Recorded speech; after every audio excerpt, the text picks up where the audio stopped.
But अगर मैं old city तरफ जाना चाहता हूँ, स्वारगेट जहाँ पे मेरा ऑफिस हुआ है, I don't use this bike because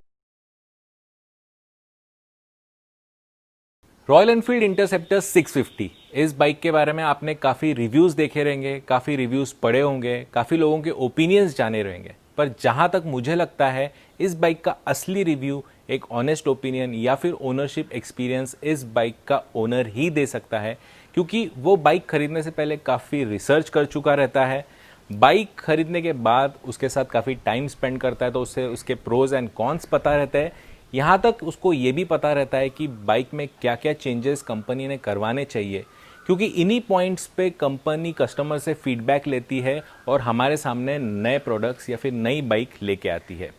तो दोस्तों आज हम लोग कुछ ऐसा ही करने वाले हैं। आज हम लोग रॉयल एनफील्ड इंटरसेप्टर 650 का एक लॉन्ग टर्म ओनरशिप रिव्यू करने वाले हैं, और जिनके साथ ये रिव्यू करने वाले हैं वो मेरे चैनल पे पहले भी फीचर हो चुके हैं, उनकी बाइक भी मेरे चैनल पे पहले फीचर हो चुकी है।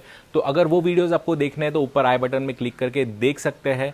बहुत ही अच्छे वीडियोस है और काफ़ी अच्छा रिस्पॉन्स आप लोगों ने दिया है, तो आई एक्सपेक्ट कि आप ये वीडियो पे भी अच्छा रिस्पांस देंगे by subscribing to the channel and by liking the video. और एक बात दोस्तों, इस इंटरसेप्टर के हम लोग 2 वीडियोस करेंगे। पार्ट 1 में हम लोग कवर करेंगे रॉयल एनफील्ड इंटरसेप्टर 650 का एक long term ownership review along with the owner himself, और पार्ट 2 में हम लोग बात करेंगे कि कैसी है Royal Enfield Interceptor 650 day to day life में चलाने के लिए, और जानेंगे उसके कुछ प्रोज एंड कॉन्स। तो चलिए दोस्तों शुरू करते हैं विद द पार्ट 1 और मिलते हैं इस इंटरसेप्टर के ओनर के साथ, मिस्टर विकास काले से। Vikas Kale ji, welcome back. Thank you Nitesh, back on the channel. Thank you Vikas ji. जैसे आपको पता ही रहेगा, आज का वीडियो हम लोग आपके बाइक के ऊपर एक लॉन्ग टर्म ओनरशिप रिव्यू करने वाले हैं, आप और मैं। तो इस वीडियो को हम लोग थोड़ा क्वेश्चन आंसर टाइप करेंगे, ताकि हमारे व्यूअर्स को अगर कुछ डिसीजन लेना है बाइक खरीदने का या फिर कुछ और पॉइंट्स है वो अच्छे से उनको क्लियर हो जाए। तो शुरू करें? Yes please. तो सबसे पहले मुझे बताइए कि अभी तक आपने बाइक कितनी चला चुके हैं और कब ये बाइक ली थी, कितने दिन हो चुके हैं? ओके, बाइक हमने जैन 2019 में खरीदी थी, 20 जनवरी टू बी प्रिसाइज। गाड़ी अब 14,600 किलोमीटर्स राइड कर चुकी है। ओके। और बाइक लेने का डिसीजन आपने कैसे किया? क्योंकि काफ़ी लोग यहाँ आके रुक जाते हैं। 650 सीसी बाइक है, रॉयल एनफील्ड की है, परफॉर्मेंस वगैरह तो सब ठीक है, पर आपने अपना डिसीजन कैसे बनाया? क्योंकि जब आपने लिया, मैं जहाँ तक जानता हूँ कि आप कुछ इनिशियल ओनर में से थे बाइक के, तो आपने ये डिसीजन कैसे बनाया कि यही बाइक लेनी चाहिए, 650 सीसी की बाइक लेनी चाहिए? तो इफ यू रिमेंबर, आपके पहले व्लॉग जो मुझे आपने इंट्रोड्यूस कराया था, तो मैंने बताया था कि मैं आरी ओनर रह चुका हूँ। तो मैंने थंडरबर्ड चलाई है 350 काफ़ी साल, और मुझे फिर भी वो अंडर पावर लगती थी और मज़ा नहीं आता था। और मार्केट में रूमर थी, लोग बोलते थे कि आरी is coming out with a twin engine. तो वो एक था दिल में कि गाड़ी पावरफुल चाहिए। और जब आरी ने लॉन्च की 650, then I immediately booked it. I didn't wait for a test ride to also happen, और गाड़ी बुक कर ली। बस वो कॉन्फिडेंस था। तो आपको इतना कॉन्फिडेंस था कि ये 650 जी। मतलब कुछ अलग ही होने वाला है। जी। तो इसके पहले मतलब आपने कहीं RM वगैरह में कहीं आपने टेस्ट राइड की थी, या फिर सिर्फ ब्रोशर्स वगैरह देख के और सुन के? ब्रोशर्स एड्स देख के बुक कर दी थी। Okay. ये मालूम था कि 650 है, ट्विन इंजन है, और बस ये 2 चीज़ें मेरे लिए more than काफ़ी enough थी। Okay okay. आप, मैं देख रहा हूँ कि आपके बाइक पे काफ़ी परफॉर्मेंस आपने मॉडिफिकेशंस करवाया है। मैंने भी काफ़ी अपने वीडियोस में आपके ये कवर किए। तो बहुत सारे लोग पूछते हैं कि ये करवाना चाहिए क्या, स्टॉक फिल्टर चेंज करना चाहिए क्या, एग्जॉस्ट चेंज करना चाहिए था। तो मुझे बताइए कि इसकी ज़रूरत है या फिर स्टॉक बाइक भी काफ़ी अच्छा परफॉर्म कर लेती है? तो इसके 2 जवाब है, हाँ या ना। हाँ इसलिए कि हर राइडर का अपना अपना स्टाइल होता है, अपना कंफर्ट लेवल होता है। तो वो अपनी चॉइस से अपनी रॉयल एनफील्ड बाइक चेंज करता है, whether it is interceptor, Himalayan और क्लासिक और स्टैंडर्ड। तो वो अपने मज़े से करता है। हमारे ग्रुप में हम जिनके साथ राइड्स पे जाते हैं, बहुत सारे लोग हैं जिन्होंने स्टॉक सीट भी चेंज नहीं करी। राइट। सारी चीज़ें स्टॉक पे चलाते हैं। हम हम्पी करके आए 3 दिन में 2200 kilometre without a single issue. तो लोग हैं जो स्टॉक पे भी चलाते हैं, और कुछ लोग हैं वो गाड़ी को पहले दिन से राइट फ्रॉम डे 1 पूरा मॉडिफाई करके बाहर लाते हैं। क्योंकि तो काफ़ी काफ़ी कंट्रोवर्शियल क्वेश्चन है, क्योंकि कई लोग बोलते हैं एक बार इतना मॉडिफिकेशन करवाना है तो फिर दूसरी बाइक ले लो। जी। पर फिर इतना मतलब अगर हम लोग स्टॉक रखते हैं, जैसे साइलेंसर हो गया, एग्जॉस्ट हो गया, फिल्टर हो गया, तो भी बाइक का परफॉर्मेंस अच्छा है। जी, कोई उसमें कोई इशू नहीं है, and it is more I think it is more of a personal choice rather than a compulsion. Okay किसी को चाहिए कि नहीं मुझे टायर ऐसे ही चाहिए इसलिए मैं चेंज करवाऊंगा, कोई कहेगा कि मुझे हैंडल ऊपर ही चाहिए तो मैं राइजर्स लगवाऊंगा या हैंडल बार चेंज कर लूँगा, कोई कहेगा ये सीट मुझे कंफर्टेबल नहीं है, I want to do it जैसे मैंने करेगी। तो हर बंदे का अपना पर्सनल चॉइस है राइडिंग स्टाइल के ऊपर, but I don't see any problem with the stock bike also. There are people who use this bike for almost 10,000 kilometre without any change, और काफ़ी लंबे राइड्स पे भी गए और कोई इशू नहीं आती गाड़ी में। ओके 14,600 किलोमीटर एक काफ़ी लंबा, मतलब बाइक के साथ काफ़ी लंबा टाइम हो जाता है। तो इसमें अपने सिटी में भी चलाई रहेंगी और हाईवे पे भी चलाई रहेंगी, तो सिटी और हाईवे एक्सपीरियंस आपका आप कुछ शेयर करना चाहेंगे जो हमारे व्यूअर्स जानना चाहते हैं? ओके, सिटी में I mean for a commute, daily commute में बहुत कम यूज़ करता हूँ ऑफिस के लिए, मेरा मैक्सिमम टाइम गाड़ी का लॉन्ग राइड्स के लिए जाता है। ओके बट सिटी में yes you can use, but you don't feel the power in a city because you constantly are getting stopped at signals, traffic की वजह से आपको स्लो डाउन करना पड़ता है। But on a highway then you realise the true potential of this bike, I mean तब आपको मज़ा आता है कि ये कितनी पावरफुल है या कैसे चलती है। पर तो भी सिटी में अगर हम लोग इसको डेली, फॉर एग्जांपल अगर कोई डेली यूज़ करना चाहता है, जैसे पुणे का ही एग्जांपल ले लो कि मैं हिंजेवाड़ी में काम करता हूँ और मैं वारजे से हिंजेवाड़ी जाना चाहता हूँ, तो डेली कम्यूट के लिए बाइक यूज़ कर सकते हैं in traffic conditions. In traffic condition अगर आप फॉर एग्जांपल आपने हिंजवाड़ी टू वारजे का एग्जांपल दिया, आई थिंक डिस्टेंस काफ़ी है तो you can still use this. But अगर मैं ओल्ड सिटी तरफ जाना चाहता हूँ, स्वारगेट जहाँ पे मेरा ऑफिस हुआ है, I don't use this bike because मुझे स्वारगेट पहुँचते पहुँचते जितने सारे सिग्नल्स क्रॉस करने पड़ते हैं तो मुझे गाड़ी का मज़ा चले जाता है। तो I rather use it on a long ride then go to my office using this. तो अगेन इट्स अ डिस्टेंस वाला ड्रिवन डिसीजन। पर अगर हम सिटी में भी चलाए तो कोई हीटिंग इशू? नहीं, मैं सिटी में चलाया हूँ, कोई हीटिंग इशू आती नहीं, और 650 है जितना नॉर्मल हीट होनी उतनी होती है, बट इट डज नॉट, जो लोग कहते हैं पाँव जल रहा है वगैरह, then you are not probably doing it in a correct way. Okay पर कुछ मनूवरिंग के लिए प्रॉब्लम, जैसे कुछ अगर हमें कट्स मारने हैं, जैसे यहाँ से इधर उधर से ऐसी बाइक निकालनी है या फिर सडन यू टर्न्स मारना है, तब उसमें सिटी में कुछ प्रॉब्लम फेस होती है? तब आपको कॉशियस होकर गाड़ी change, you have take those U turns और do the cuts because this vehicle is a little front heavy, 650. Okay. So maneuvering is not as easy as a lot of people think. On a highway stretch or a ghat, you can do your corners and stuff like that. But city के अंदर in peak traffic थोड़ा संभाल के करना पड़ता है. It's not as easy like a Himalayan or a classic or a standard. अभी highway की बात करते हैं, हाईवे पे कुछ आप स्पेशल हाईलाइट करना चाहते हैं कि बाइक का कोई जवाब ही नहीं है हाईवे पे, मतलब एक ऐसी चीज़ जो हाईवे पे इसका मज़ा दुगना कर देती है? नेचुरली वो उसकी जो रॉ पावर है 650 की, वो जब आप हाईवे चलाते हो 6 गियर के बाद क्रॉस करते हो 120 130, तब आपको समझ में आता है कि इसकी वैल्यू क्या है। आपने कितनी स्पीड का अटेन किया? मैं मैक्स आई थिंक 130 तक टच करा हूँ, उसके ऊपर जानबूझ के नहीं जाता because then as a rider I am not very confident. तो मैं 130 सेफ भी नहीं है, इंडियन रोड्स पे इतना फास्ट चलाना भी सेफ नहीं है, क्योंकि मैंने तो काफ़ी वीडियोस देखे 160 लोग टच करते हैं, पर 120 मुझे लगता है काफ़ी अच्छी स्पीड है, कंट्रोलेबल। उस पर आपको स्टेबिलिटी कैसी लगी? मुझे कोई इशू आया नहीं अब तक। हाँ, but if you look at the visor and wind blast जो आता है फॉर दैट, और for even without the helmet, आप कोई भी हेलमेट पहनते हो, wind blast at that speed आती हैं, तो you have to be very cautious on those times. बाकी तो मुझे कोई इशू नहीं लगा। तो हैंडलिंग वगैरह के बारे में आप कैसा करेंगे, क्योंकि अपने लॉन्ग राइड्स की है तो जो स्टॉक टायर्स आते हैं, सस्पेंशन होता है, इन के बारे में कुछ लॉन्ग राइड्स में आपको कंप्लेन है कि थोड़ा सा इसमें एक्स्ट्रा होना चाहिए, ऐसा आपको लगता है कहीं, या फिर कंपनी ने कुछ इम्प्रूव करना चाहिए? See if you look at जो कॉस्ट कंपनी ने दी है एक शोरूम प्राइस, उसमें स्टॉक जो टायर दिए पहले वो ठीक है, it could have been better, but जो भी स्टॉक दिया, अब मेरा एग्जांपल लीजिए, मैंने 14,500 तक चलाई है स्टॉक टायर्स पे without a single flat tyre. Okay, मेरे जो नए टायर लगे हैं उसके अंदर भी पुराने टायर के ट्यूब्स हैं, मैंने तो मतलब चेंज किए, ट्यूब कंटिन्यू किए ऐसे। लगभग जो पिरेली के टायर्स हैं वो 15,000 किलोमीटर तक आराम से चल सकते हैं, और मैंने भले फिर आप सिटी में यूज़ करो, हाईवे में यूज़ करो, चल सकते हैं, इंक्लूडिंग बैड रोड्स और मे बी ब्रोकन रोड्स, या आप कैसे तो कच्चा रास्ता जिसमें पथरीले हैं, वहाँ पे भी हमने बाइक्स चलाई हैं without any issues on the stock tyres. Okay, और सस्पेंशन के बारे में इसमें कुछ? सस्पेंशन सेटिंग हम चेंज करते हैं, तो नॉर्मल स्टैंडर्ड सेटिंग आता है 3 का, हम नॉर्मली उसको 2 पे रखते हैं, तो दैट इट लिटिल सॉफ्टर, तो आपको on a long ride it does not bother you, आपको बॉडी को ज़्यादा तकलीफ नहीं होती। अभी लॉन्ग राइड्स की बात कर रहे हैं तो सर मैं जानना चाहूँगा कि लगेज सिस्टम कैसा है इसका, क्योंकि एग्जॉस्ट बहुत ऊपर होने के वजह से कई बार लोगों को कंप्लेन है कि इसमें लगेज बिठाए कैसे, और लगेज मैनेज करना इस बाइक पे इजी है या नहीं? थोड़ा सा डिफिकल्ट है। मैं यूज़ करता हूँ dirt track pro ranger, long ranger करके एक उनका मॉडल आता है। 50 लीटर्स की सैडल बैग्स है वो। ओके। और वो फिर भी टच करती हैं थोड़ा सा, but then it is made with such a quality that वो heat does not burn the bags.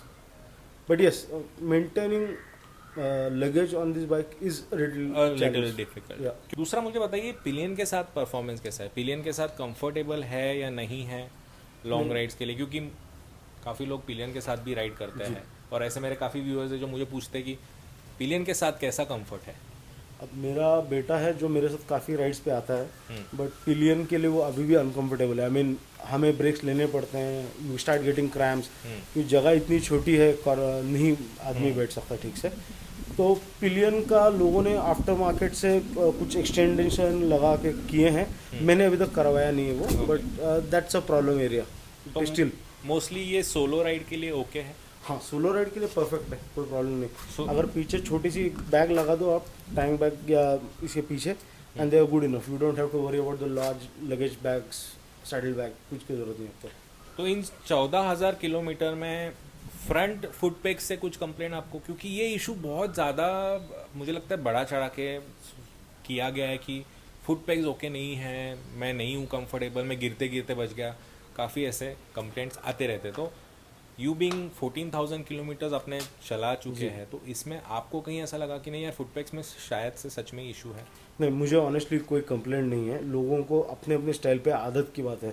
I am used to this foot peg और मुझे कोई प्रॉब्लम नहीं आई। ओके सर, अभी आते हैं सबसे बड़े पॉइंट पे कि 14,600 किलोमीटर्स में से आपने कितनी सर्विसेज अभी कर चुके हैं और उसका कितना खर्चा हुआ है? मतलब what is the service cost? So first was a free servicing. I don't remember the exact value. I think 1,200 rupees कुछ खर्चा किया था फर्स्ट सर्विसिंग का, जो 500 किलोमीटर्स के बाद होता है। देन 10,000 किलोमीटर्स के बाद सेकंड सर्विसिंग करवाई थी फ्री, जिसमें oil change, and I also had a problem with my brake pads, जो मेरी राइडिंग स्टाइल की वजह से शायद ज़्यादा जल्दी ख़त्म हुआ।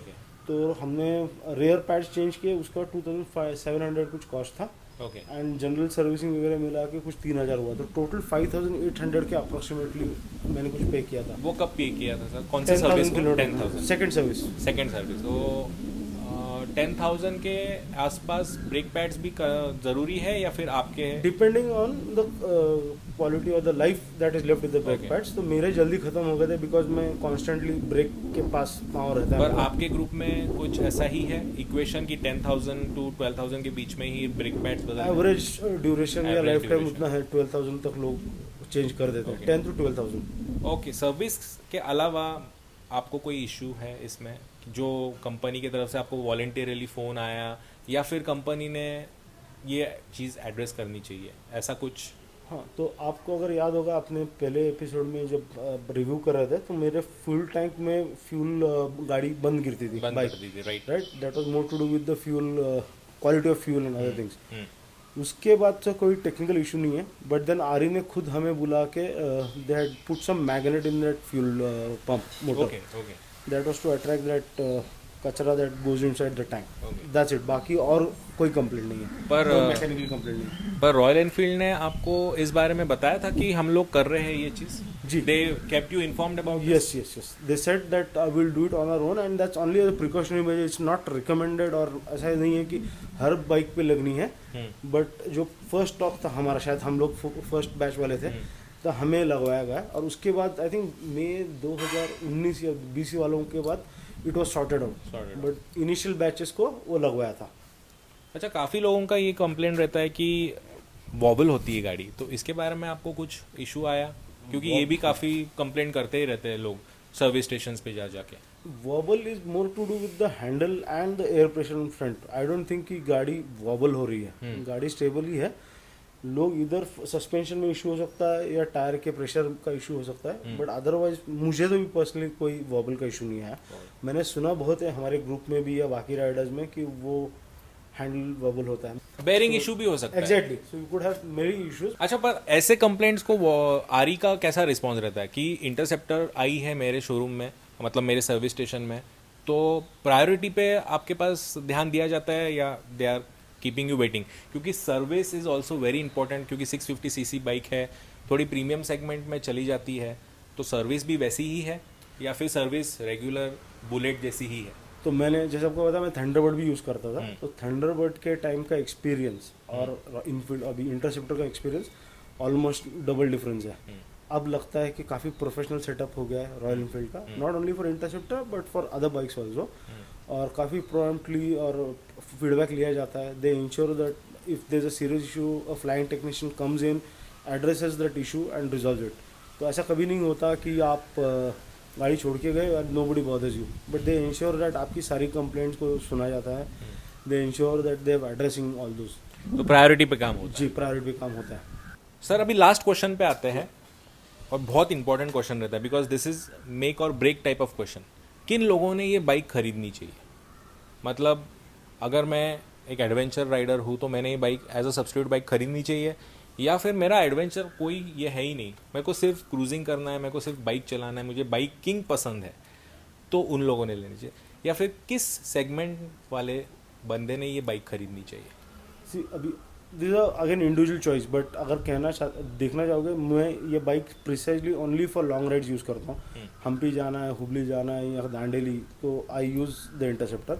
मैंने रिसेंटली अपनी हिमालयन भी खरीदी है, और दोनों का अपना अपना अलग मज़ा है। But for Interceptor, I mean if you are really into cruising and want to cover lot of miles in a shorter time, तो Interceptor is the answer to you. तो जिनको क्रूजिंग करना है, जिनको लॉन्ग राइड्स करना है, उनको आप सजेस्ट करेंगे? यस। मतलब थोड़े से ब्रोकन टारमैक हो गया, थोड़े ऑफ रोड्स हो गए, एंड स्मूथ रोड्स पे काफ़ी अच्छे से आपको परफॉर्म। मैं एक लाइव एग्जांपल देता हूँ, लाइव यानी पुराना एग्जांपल है। जनवरी में इसी साल मैं आरी के साथ कोंकण चेस पे गया था, और हम मुंबई टू मैंगलोर कुछ 1800 किलोमीटर कवर करने वाले थे 9 दिन में plus return. Between the Maharashtra Konkan belt, Ganpatipule के आसपास, there was 20-30 kilometres of absolutely broken roads. रास्ता बन रहा था, पूरे स्टोन्स वगैरह जमा थे, एंड ऑल ऑफ अबाउट 20 और बाइक्स वर देयर। किसी बाइक को तकलीफ नहीं, सारे इंटरसेप्टर्स थी, किसी को तकलीफ नहीं हुई, ना किसी का फ्लैट टायर हुआ, and that's the beauty of this bike. So I have done, जहाँ पे हिमालयन शायद आप लेके जाओगे वहीं पे ये गाड़ी भी चलती है। सिर्फ कोई कंफर्ट issue में नहीं। थोड़ा इशू? थोड़ा कंफर्ट का इशू है, but otherwise it has not given any trouble. Okay. Not only me, but मैंने बहुत सारे अपने राइडर जो जाते हैं साथ में, उनकी बाइक्स में भी कोई कंप्लेंट देखी नहीं है। तो कॉन्फिडेंटली ये जरूर कह सकते हैं कि लॉन्ग राइड में शी डज स्टैंड। सर आपके राइडिंग ग्रुप के बारे में थोड़ा सा बताइए। हम we are called Rumble Brothers, तो हम एक्सक्लूसिव ट्विंस ग्रुप हैं। तो हम सारे रॉयल इनफील्ड 650 इंटरसेप्टर्स या जीटी चलाते हैं, मुंबई और पुणे में बेस्ड हैं, और हम काफ़ी सारे राइड्स करते हैं। तो we are probably that's the experience. और अगर किसी हमारे व्यूअर को आपका क्लब ज्वाइन करना है तो उसका कुछ आपके पास लिंक या फिर नंबर है? हाँ, तो हमारा इंस्टा हैंडल है the Rumble Brothers, okay. And first priority is that he has to be a Interceptor और a GT owner. That's it, बहुत सिंपल है। तो आई होप कि मैंने व्यूअर्स के सारे क्वेश्चंस को आंसर किया रहेंगे, और आपने भी बहुत अच्छे से एक्सप्लेन किया। तो thank you Vikas ji, thank you again for coming back on our channel and giving your precious time and feedback on the bike. तो thank you so much. Thank you. Thank you. So with that said guys, मैं Interceptor के video का part 1 यहीं conclude करता हूँ। I hope एक honest long term ownership review आपको पसंद आया होगा इस बाइक का। पसंद आया तो प्लीज़ लाइक करिए, चैनल को सब्सक्राइब करिए। मिलते हैं पार्ट 2 में इसी बाइक के साथ। Till then, bye bye.